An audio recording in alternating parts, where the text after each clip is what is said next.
मेरी उम्र 24 साल है। मेरी शादी को 3 साल हो गए हैं। मेरे पति का नाम सुशील है। इस शादी को लेकर मेरी बहुत उम्मीदें थी। ये एक अरेंज मैरिज थी और इससे पहले मेरी सुशील से बहुत कम बात हुई थी। वो एक अच्छा और शर्मिला इंसान लगा। इस वजह से मैंने उससे किसी चीज को लेकर ज्यादा पूछताछ भी नहीं की। मैं उसके लिए एक परफेक्ट वाइफ बनना चाहती थी। सुहागरात जो हुआ मुझे अच्छा नहीं लगा। मैं बिस्तर पर बैठी थी और उसका इंतजार करते हुए ये सोच रही थी कि अब आखिरकार हमें आपस में बात करने का और एक दूसरे को समझने का मौका मिला है। तब मुझे सिर्फ निराशा हाथ लगी। वो कमरे में आया, मुस्कुराकर कुछ चीजें कहीं और थोड़ी देर बाद ही उसने रिश्ते बनाए। हमने बिल्कुल भी बात नहीं की और फिर हम सो गए। मुझे लगा कि ये सब शादी की थकान के कारण हो सकता है। पति की बेरुखी रही जारी। मेरा ये सोचना गलत था क्योंकि इसके बाद भी हम दोनों में कभी अच्छे संबंध नहीं बन पाए। सुशील हमेशा खुद में सिमटा हुआ सा रहा। हम भले ही नवविवाहित थे लेकिन फिर भी वह मेरे लिए बहुत कम समय निकालता था। मैंने दूसरे कपल्स को हनीमून पर जाते हुए देखा है, लेकिन मैं और रोशन इसकी जगह दिल्ली शिफ्ट हुए ताकि उसे काम पर जाने में आसानी हो। यहाँ पर हमारे पास एक बड़ा विला था और उसमें कुछ नौकर। वे सब बहुत प्यारे और नम्र थे। उन्होंने कभी भी मुझे घर से दूर होने का एहसास नहीं होने दिया। पर रोशन के लिए ऐसा नहीं कहा जा सकता, लेकिन मैं तो उसके प्यार के लिए तड़प रही थी क्योंकि वो कभी इसे जाहिर ही नहीं करता था। वो हमेशा रूखा, सख्त और नाराज सा लगता था। अपनी पत्नी तक से वह भावनाएं जाहिर नहीं कर पाता था। उसके सहारे के बगैर मेरे लिए इस नई जिंदगी और शहर में एडजस्ट होना मुश्किल हो गया। उसने मेरी क्लास करवाए ज्वाइन।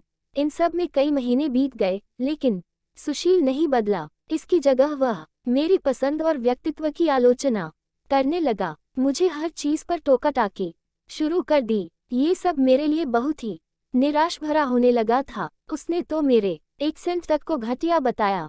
इसके बाद उसने मुझे सख्ती के साथ ग्रूमिंग क्लासेस लेने को कहा ताकि मैं सोसाइटी में अच्छे से ढलना सीख सकूं और ज्यादा आकर्षक लगूं। ये सब मेरे लिए एक बेइज्जती की तरह था, लेकिन अगर ये मुझे पति के करीब ला सकता था तो मैं ऐसा करने को भी तैयार थी। उसने मेरे लिए सप्ताह में 3 बार जाने के लिए क्लासेस अरेंज की।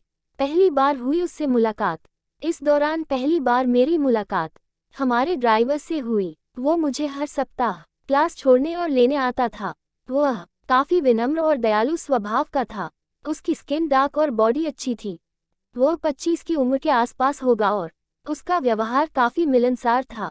शुरुआत से ही उसने मुझे कभी अकेला महसूस नहीं होने दिया। क्लास जाने के दौरान हम कई चीजों पर बात करते थे, जो मेरे लिए दिन का सबसे अच्छा अनुभव होता था। मैं इंतजार करने लगी थी कि कब मैं उसके साथ क्लास जाया करूंगी। वो मुझे इतना सहज महसूस करवाता था कि मैं उसके सामने हंसने से भी नहीं शर्माती थी। उसने जो कहा, मेरी नहीं रुकी हंसी। एक दिन मैंने सफेद सलवार कमीज पहनी और मुझे देखते ही वह खुश हो गया और कहा, मैडम, आज आप सूरज की तरह चमक रही हो। मैं ये सुनकर हंस दी और कार में बैठ गई। अंदर ही अंदर मैं बहुत खुश थी। आखिरकार कोई तो कोई है जो मेरी तारीफ कर रहा था। मेरे पति ने नहीं बल्कि ड्राइवर ने मुझे ये एहसास करवाया कि मैं खूबसूरत हूँ, और इसी दिन मुझे उससे प्यार हो गया। मैं उसके साथ अकेले रहने के बहाने ढूंढने लगी। मैंने उसे कई बार साथ चाय पीने को बुलाया, लेकिन वह मना कर देता। एक दिन वह माना और हम बाहर कॉफी पीने गए। उस दौरान मैंने उसे बताया कि मैं तुम्हें प्यार करती हूँ और तुम अच्छे लगते हो। वो ये सब देख कुछ नहीं बोल पाया। इसके बाद हम घर पर आ गए। देर रात उसका मेरे पास मैसेज आया और उसने भी अपनी फीलिंग्स मेरे को बताए। उस दिन पहली बार बने रिश्ते। अगले दिन वो हमारे घर आया। उस समय घर पर कोई नहीं था।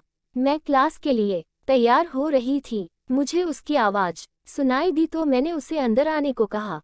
वो मेरे बेडरूम में आया। मैंने उसे जानबूझकर कहा कि पीछे से मेरी ड्रेस ठीक कर दो, मेरा हाथ नहीं पहुंच पा रहा है। वो मेरी ड्रेस ठीक करने लगा। उसका हाथ मेरी बॉडी को टच कर रहा था।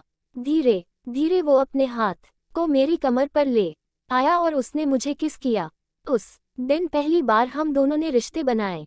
इसके बाद मैं उसकी छोटी छोटी चीज़ों पर ध्यान देने लगी, जैसे वह जब बोलता है तो कैसे उसकी आंखों में कोमलता आ जाती है और हंसते समय आंखों के पास लकीरें बनती हैं। हर बीतते पल के साथ मैं मेरे लगाव और बढ़ने लगा।